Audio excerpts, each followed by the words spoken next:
Hey everyone, and welcome to this deep dive Yeah, into Nassim Taleb's Skin in the Game. it's a good one. It is. Yeah. And we're going to be talking about Yeah. misaligned incentives. Yeah. How those can create some really weird situations. Oh, yeah, for sure. In finance, politics, even in your everyday life. Yeah. You know, that kind of thing where you see something happen and you're like, Yeah. wait, that doesn't seem right. Totally. And I think what's so interesting about Taleb Yeah. is that he's not just like an armchair philosopher. Right. This guy spent years as a trader Yeah. dealing with real risk, Uh-huh. real consequences. Yeah. So when he talks about skin in the game, he's speaking from experience, I know. you know? So it's not just some abstract concept. Exactly. This is about real world stuff. Yeah. Real people making decisions Yeah. that affect them. Absolutely. Yeah. And he kicks things off with a story that Ah. perfectly illustrates this point. Okay. The tale of Robert Rubin, Ah, yes. former U.S. Treasury Secretary. The infamous Bob Rubin trade. Yes. For anyone who needs a refresher. Yeah. Rubin made millions from Citibank before it was bailed out in the 2008 financial crisis. Huge. And guess who ended up footing the bill for that bailout? Not Rubin. Not Rubin. That's for sure. He walked away with his millions. Yeah.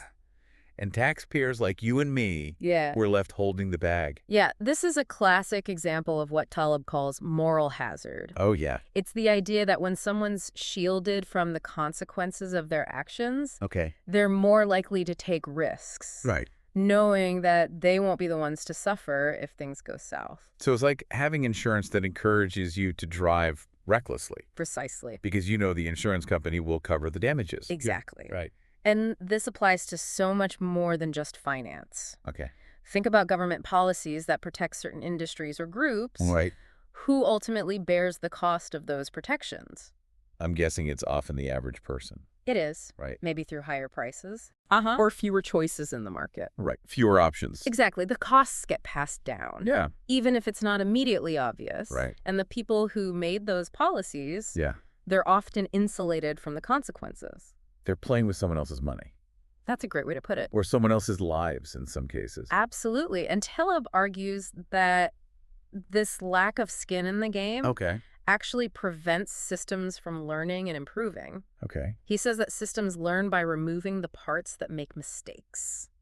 Okay. That sounds harsh, but I can see how it works. Yeah. Like if a company makes bad decisions, they might go bankrupt. Exactly. And the market, in theory, Right. corrects itself by weeding out the companies that aren't serving customers effectively. Right. Survival of the fittest, basically. It's a form of natural selection in the business world. So what's the antidote to this moral hazard and lack of accountability? Yeah. Does Taleb offer any solutions? He does, and one of the most intriguing is his take on the silver rule. Okay, remind me, the silver rule is.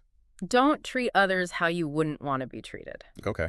It might sound similar to the Goldie rule at first, Right. but there's a subtle but important difference. I'm intrigued. What's the difference? The golden rule, treat others as you want to be treated, Yeah. can get tricky because it assumes you know what's best for someone else. Ah. And that can backfire spectacularly. Yeah, I can see how that could go wrong. It can. Yeah. So with the silver rule, it's Yeah. more about avoiding harm Okay. than trying to define what's good for someone else. Right, because good is subjective. Exactly. The silver rule is more about minding your own business Uh-huh. and making sure your actions don't negatively impact others. Right. It's a more robust framework because it focuses on preventing harm Yeah. rather than dictating what's best for everyone. So how does this play out in real life? We'll take international relations, for example. Okay. Taleb uses the silver rule to critique interventionist foreign policy. He argues that countries should generally avoid meddling in the affairs of other countries, Okay. unless it's absolutely necessary to prevent harm. So less nation building, Yeah, more live and let live. that's the gist. Okay. And this principle can be applied to everything from business deals to personal relationships. It definitely makes you question those times when someone's offering advice that just feels a little too self-serving. Speaking of advice, Yes. Taleb has a great anecdote about his lecture agent, Oh, tell me more. who didn't exactly disclose the full picture when trying to get him to sign a contract. Okay. So the agent kept saying how taking him on would be good for Taleb's career, Yeah. but conveniently left out some details about the potential tax consequences. It's like when someone's pushing you to do something that's good for you, Exactly. But you get the feeling it's really more about what's good for them. Exactly. That's why Taleb emphasizes being wary of unsolicited advice. Yeah. He calls this an agency problem, Okay. when someone's incentives aren't aligned with yours. Gotcha. The agent was incentivized to get Taleb to sign, Uh-huh. regardless of whether it was actually in Taleb's best interest. Right. Yeah. Like that old saying, never trust a salesman.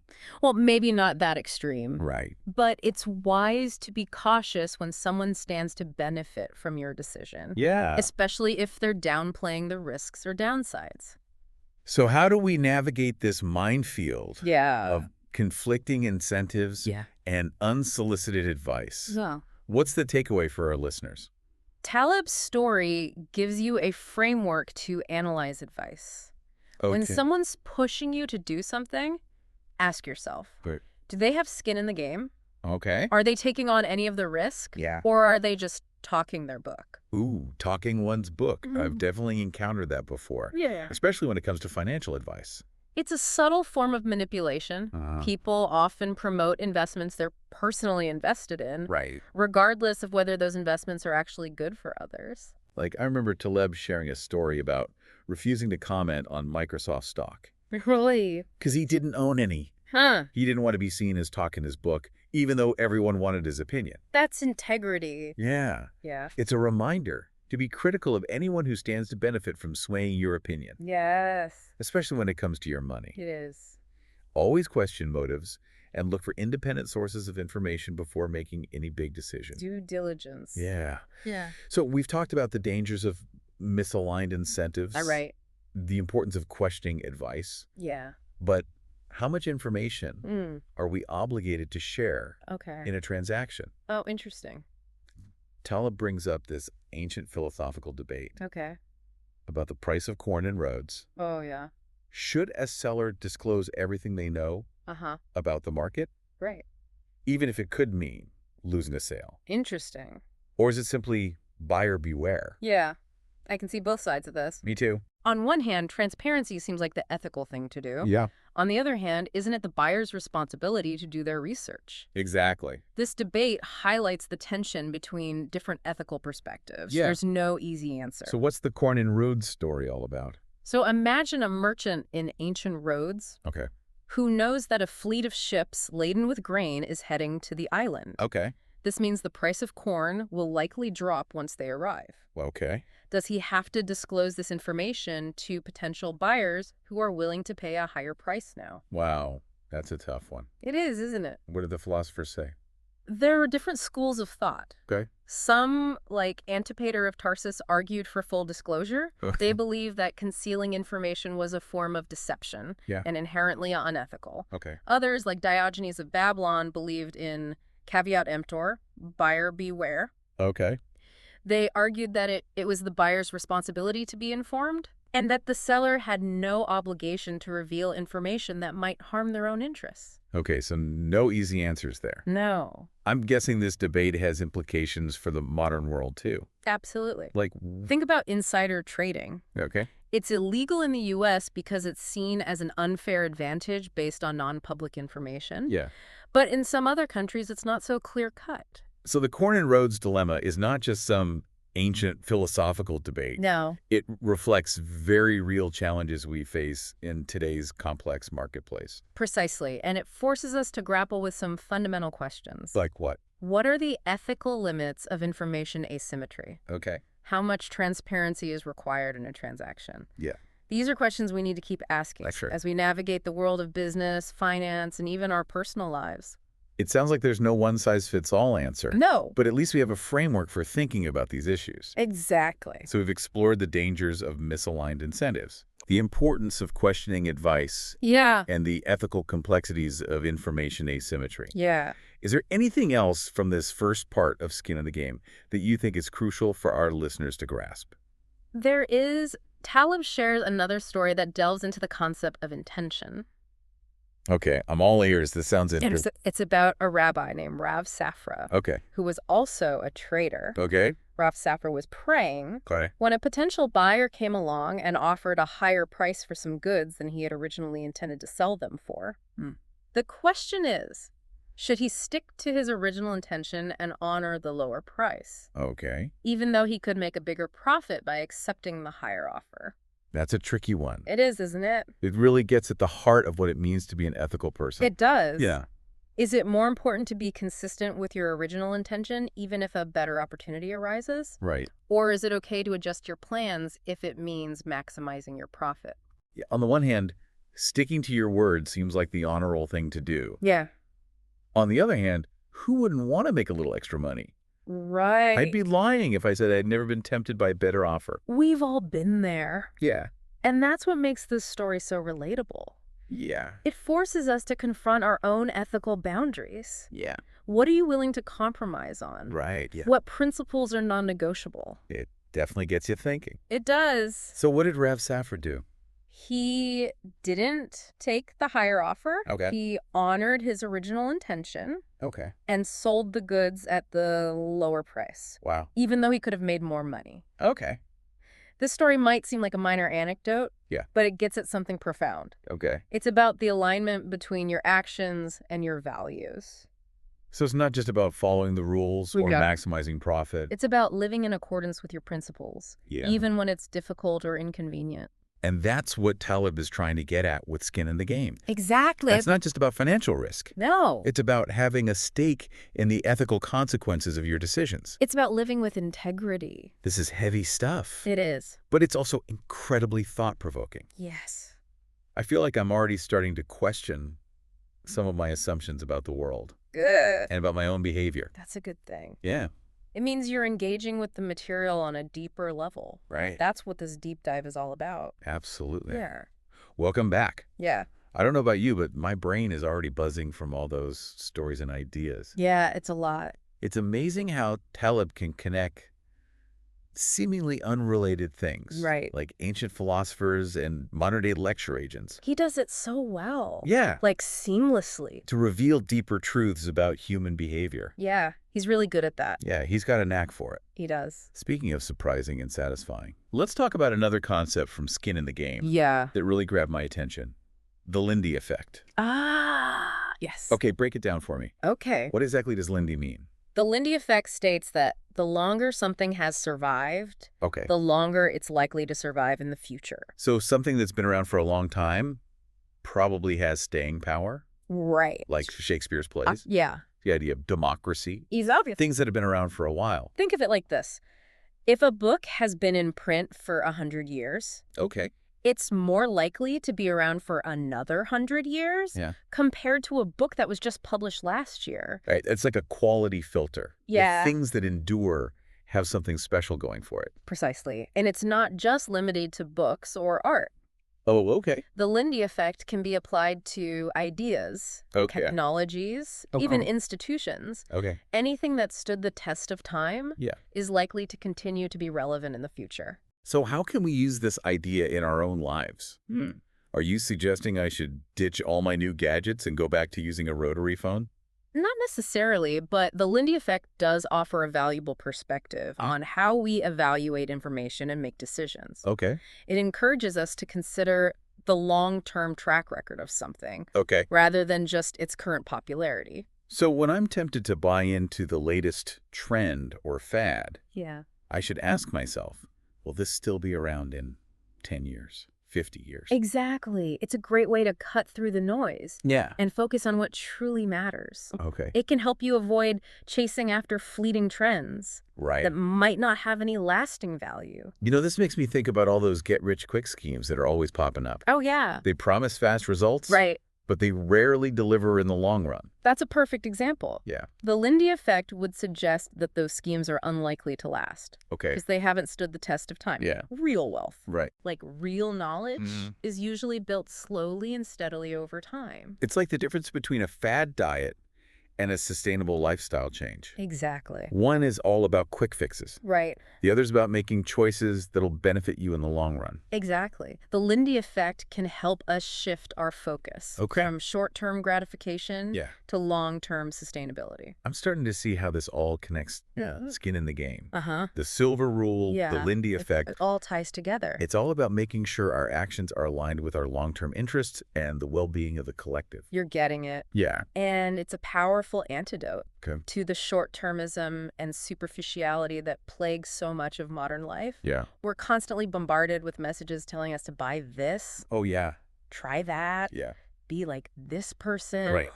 It can be overwhelming. It can. And with social media, it feels like everyone is chasing the next big thing. Yeah, it's hard not to get swept up in the hype. It is, and that's where Taleb's concept of the intellectual yet idiot, or IYI, comes in. Okay.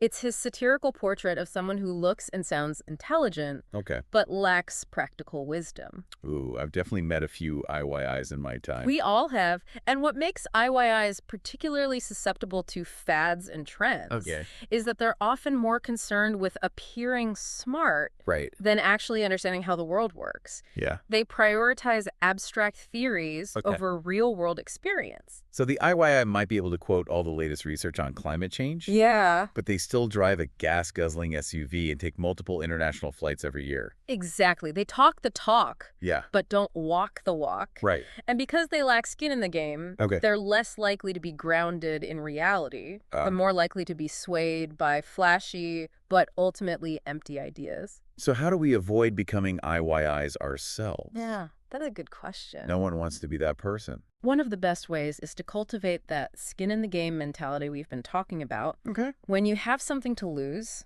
whether it's money, reputation, or even just time and energy, you're more likely to think critically and make decisions that are in your best interest. If you're the one who has to deal with the consequences, you're going to be a lot more careful about the choices you make. Exactly. And it's not just about avoiding bad decisions. Okay. Skin in the game can also lead to greater innovation and creativity. Oh, okay. How so? When you're fully invested in something, Yeah. you're more likely to come up with new and better ways of doing things. You're more willing to experiment and take risks. Right. Because you have a personal stake in the outcome.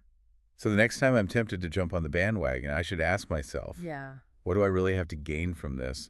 And what do I have to lose? Precisely. And if the potential downsides outweigh the potential upsides, it's probably best to steer clear. This is really making me rethink my approach to decision-making. It is powerful, isn't it? Yeah, I'm starting to see how much of what we do is driven by these unconscious incentives. It's a powerful realization, and once you start seeing the world through the lens of skin in the game, it's hard to unsee it. It is. It's like a whole new way of understanding human behavior. It is. But what about inequality? It's a huge issue in the world today. It is. A lot of people are understandably concerned about it. Rightfully so. What's Taleb's take on that? That's a great question. Yeah. Taleb actually distinguishes between two types of inequality. Okay. Static and dynamic. Okay, what's the difference? Static inequality is simply a snapshot of wealth distribution at a particular moment in time. Right.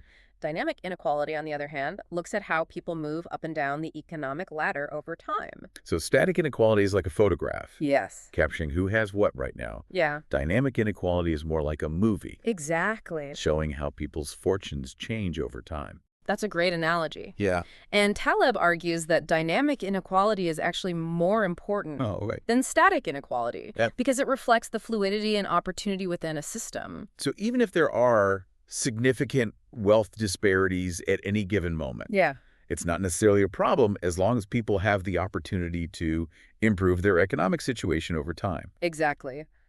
Taleb uses the concept of ergodicity to illustrate this point. Ergodicity. Yeah. Okay, that one sounds a little intimidating. It's not that bad. Can you explain it in a way that even I can understand? Of course. Okay. Imagine a simple coin toss game. Okay. If you toss a coin enough times, Yeah. you'll experience both long streaks of heads and long streaks of tails. Okay. But over time, the number of heads and tails will even out. So even though there might be periods of good luck and bad luck, Yeah. in the long run, things tend to balance out. Exactly. Okay. And that's how Taleb views economic systems in a truly ergodic system. People have the opportunity to move up and down the economic ladder over time. Okay. So even if someone is born into poverty, they have a chance to improve their situation through hard work, innovation, or even just a bit of good luck. It's a hopeful perspective. It is. It means that even if things are tough right now, there's always the possibility that things will improve in the future. It does offer a glimmer of hope. Yeah. And it challenges the traditional view of inequality as a fixed and immutable state. But what about those who seem to game the system and enrich themselves at the expense of others?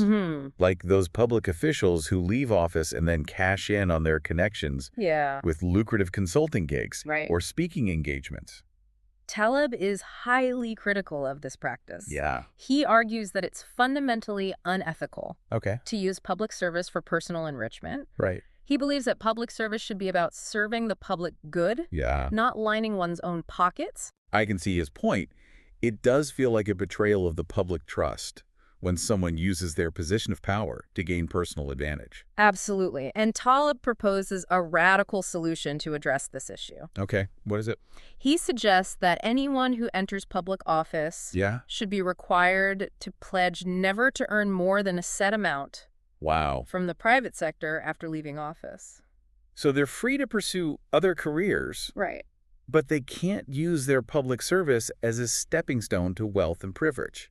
Precisely. It's a bold idea. Yeah. And it would certainly be controversial, but it's designed to ensure that people are entering public service for the right reasons to serve the public, not themselves. That's a thought-provoking proposal for sure. It is. It would definitely change the incentives for those seeking public office. It would, and it might help to restore public trust in government. Right. Which is something we desperately need right now. We've covered a lot of ground in this deep dive so far. We've explored the dangers of misaligned incentives. Right. The importance of questioning advice. Yeah. The ethical complexities of information asymmetry. The power of the Lindy effect. The pitfalls of being an IYI. Yeah. And the nuances of inequality. We've been busy. I'm exhausted just thinking about it. It's a lot to take in. It is. But it's also incredibly stimulating. It is. Taleb has a way of making you question everything you thought you knew about the world. He does. Yeah. It's like he's shining a light. He is. On all these hidden patterns and connections that we normally wouldn't see. He's illuminating the matrix. And by illuminating these patterns, yeah, he's giving us the tools to make better decisions. He is. In our personal lives, our professional lives, even as citizens of the world. That's the goal. Yeah, I love that. Okay, well, before we completely exhaust our listeners, maybe we should take a break and let them process all this fascinating information. We'll be right back to wrap up this deep dive into skin in the game. Sounds good. Welcome back to our deep dive into skin in the game. Back for more. We've explored so much already. Yeah. But there's one key takeaway that I think really ties it all together. Right. It's about recognizing that true expertise comes from having skin in the game. Okay. From actually facing the consequences of your actions. Taleb is skeptical of so-called experts, especially those who are insulated from the real-world impacts of their advice or decisions. So how do we tell the difference? Are we supposed to be suspicious of anyone with fancy credentials or a big title? It's not about dismissing expertise altogether, but rather about being discerning. Taleb suggests a simple test. I like simple tests. Does the alleged expert's livelihood depend on being right? In other words, do they have skin in the game? So a financial analyst who consistently makes bad predictions will eventually lose clients and maybe even their job. Exactly. The market has a way of weeding out those who aren't delivering real value. The market acts as a natural filter for incompetence. But what about fields where the consequences of being wrong are less clear-cut? That's a good question. Like academia or politics. Exactly. Taleb is particularly critical of what he calls the intelligentsia. Academics and intellectuals who often have very little skin in the game, yet wield significant influence over public policy and opinion. So they're playing a game with no real stakes. In a sense, yes. If their theories turn out to be wrong, they don't personally suffer the consequences. Right, and it creates a disconnect between theory and reality. So if we can't always rely on titles or credentials, how do we identify true experts? Good question. How do we separate the wheat from the chaff, as they say? Look for those who have a proven track record of success. Look for people who have made accurate predictions in the past and whose livelihoods depend on their continued accuracy.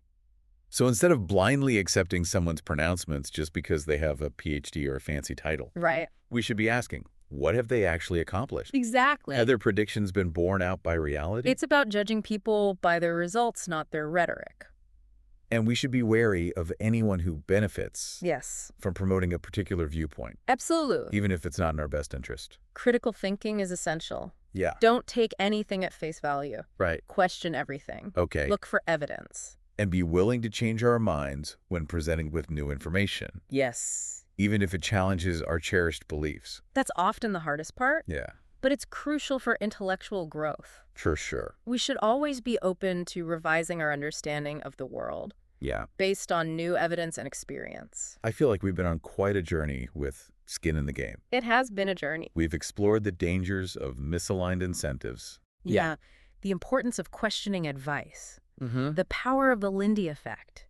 The pitfalls of being an IYI. Yes. The nuances of inequality. The importance of true expertise. It all boils down to recognizing that our actions have consequences. Yeah. For ourselves and for others. For sure. We should strive to live and act with integrity. Yeah. To align our beliefs with our actions. And to hold ourselves accountable for the choices we make. It's a powerful message, and one that's more relevant than ever. It is. In today's complex and interconnected world.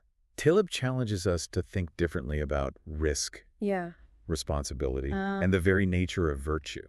So if you're looking for a book that will challenge your assumptions, make you think differently about the world, it will. And perhaps even inspire you to live a more courageous and authentic life. For sure. I highly recommend Skin in the Game. It's a good one. It's a book that will stay with you long after you finish reading it. And on that note, we'll wrap up this deep dive. Okay. Thank you for joining us. Yeah, thanks for listening, everybody. On this exploration of Nassim Taleb's thought-provoking work. Until next time, keep questioning. Yeah. Keep learning. And keep seeking out your own skin in the game.